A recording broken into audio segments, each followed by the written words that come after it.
রাজশাহীতে শুরু হয়েছে প্রার্থীদের মনোনয়নপত্র জমা দেয়া। রাজশাহী রিটার্নিং কর্মকর্তার কার্যালয় থেকে এ বিষয়ে আরও জানিয়েছেন প্রতিনিধি বুলবুল হাবিব।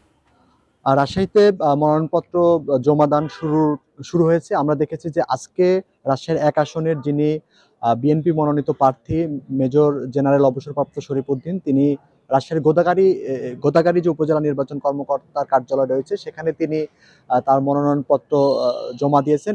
এ পর্যন্ত যেহেতু রাজশাহীতে ৬টি আসন রয়েছে, ৬টি আসনের মধ্যে রিটার্নিং কর্মকর্তা কার্যালয় অনুযায়ী যে একজন এই পর্যন্ত তারা মনোনয়নপত্র জমা দিয়েছেন। হয়তোবা যেহেতু আজকে এবং কালকে সময় রয়েছে, মনোনয়নপত্র এই ২ দিনের মধ্যেই শেষ করতে হবে জমা দানের কার্যক্রম।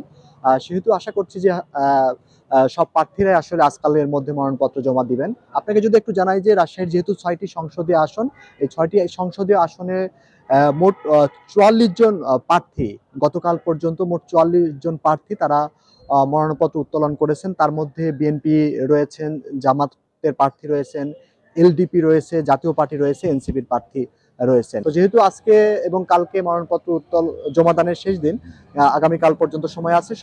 জমাদানের পরে আসলে বোঝা যাবে যে কতজন প্রার্থী মোট মনোনয়নপত্র জমা দিলেন। তো এই ছিল এখান থেকে যেহেতু মনোনয়নপত্র উত্তোলনের কার্যক্রম জমাদানের কার্যক্রম শুরু হয়েছে তার খবর।